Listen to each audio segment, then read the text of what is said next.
Welcome back, everyone, to a brand new Star Wars TV show spoiler review here on Max Talks Movies. My name is Max Silver. Today, I'm giving you my spoiler review of episodes 1 through 3 of season 2 of the Disney Plus Star Wars show Andor. So, if you're new to the channel, please, guys, hit that subscribe button and ring that bell for notifications. I do movie and TV show reviews, out of theater reactions, box office breakdown shows, movie franchise rankings. If you like any one of those things, this is the channel for you. So please hit that subscribe button and ring that bell so you're notified when my new videos drop here on the channel. Comment down below. What are your thoughts on the beginning of season 2 of Andor? Do you like it? Do you not like it? Do you like the rollout of 3 episodes per week? Let me know in the comments section. I respond to all comments. And also, guys, please hit that thumbs up button. So usually when I did do episode by episode breakdowns of Andor for Star Wars back in season 1. But because these are 3 episodes at a time, they're just going to be general spoiler reviews. I'm not going to break down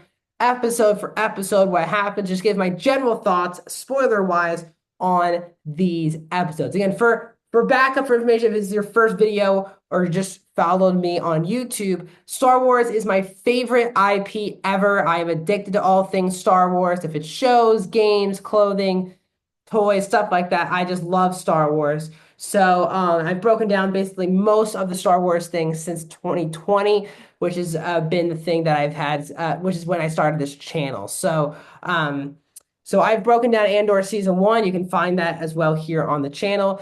I loved the first season of Andor. I still think it might be one of the best single seasons of Star Wars television, right up there with the first 2 seasons of The Mandalorian as pertains to live action. But after Mandalorian season 3 really let everyone down, including myself, this kind of became the best, by far, live action Star Wars show.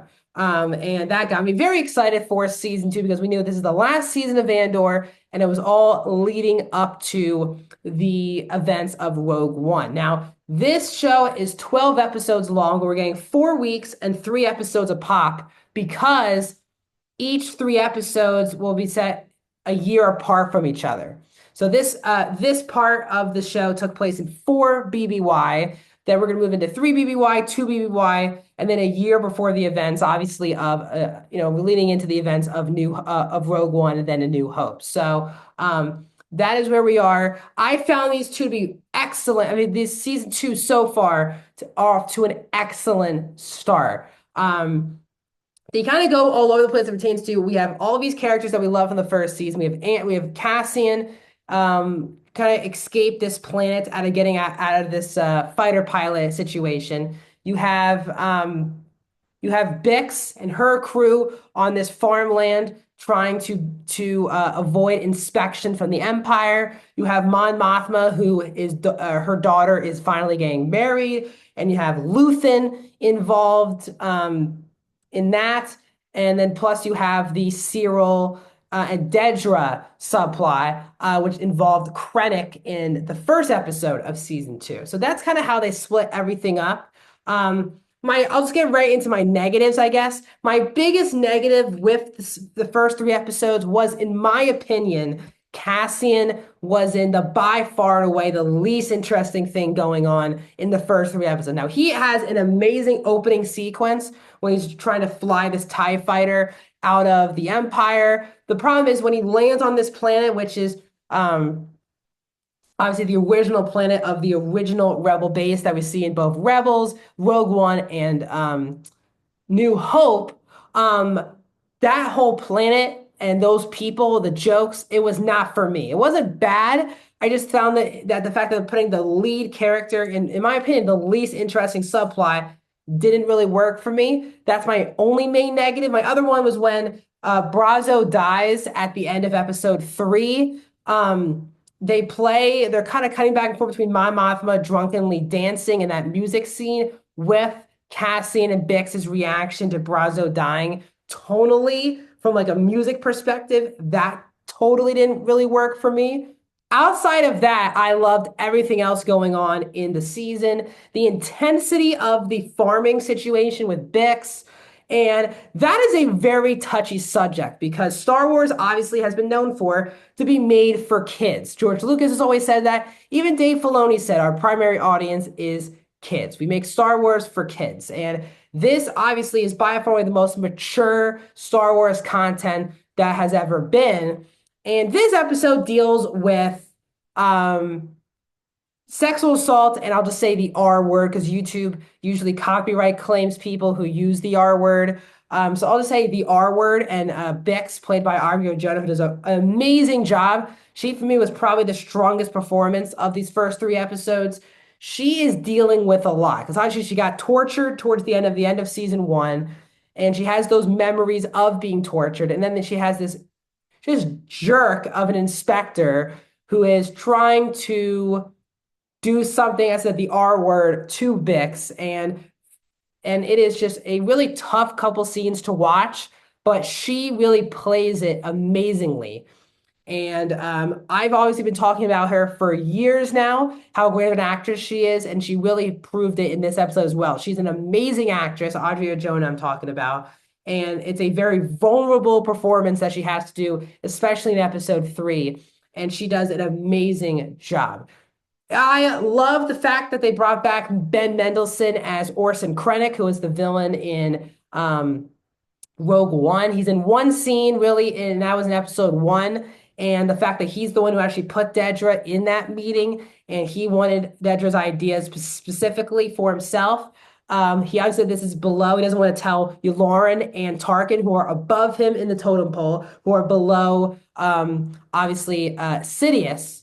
But Ben Mendelsohn, I loved Krennic in Rogue One, and he's such a one of my. If you follow me, if you've been following me for years or just know me personally, you know how much of a fan I am of Ben Mendelsohn, and he was amazing in that scene. And then Dedra and Cyril with Cyril's mom in episode three was really good stuff.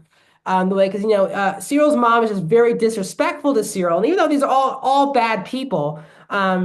Even now, Dedra steps up for Cyril because now they are living together. And Dedra steps up and basically tells the mom to stop disrespecting Cyril. He's doing good things. And when you come to this house, you can't be disrespecting him anymore. And I thought that was a really great scene. Dedra's a phenomenal character on this show, played by Denise Go. Hope I'm saying her name right. And she is one of the best characters on the series. So she's also great. And then you have the Mon Mothma stuff as she's getting caught in between of not feeling very guilty over putting her daughter in the situation, but obviously her daughter is very much like her father, not like herself, as she was even like, you can just go out there, not go to the wedding. And she was like, I wish you were drunk. So Mom Mothma feels like she's on ready to go on this rebel cause. But obviously her old friend is now doing some questionable things. And then Luthen has him killed towards the end of episode three, it looks like. But it's great to have Stellan Skarsgård. Genevieve O'Reilly is amazing as Mon Mothma. It's amazing that she's basically been this character for 20 years. She was in a deleted scene in Revenge of the Sith, brought back in Rogue One, voiced Mon Mothma in Rebels, and here she is getting a full-fledged multiple seasons, getting some really good work in as Mon Mothma. She even showed up in Ahsoka. So it is amazing how she went from being in the deleted scene in 2005 to then 11 years later, minor roles in Rebels and Rogue One, and then getting some big chances with Andor and Ahsoka. So it is amazing to watch Genevieve O'Reilly. As I said, Brazo is the big death in these first three episodes. He is killed, and now Cassian and Bix are on the run.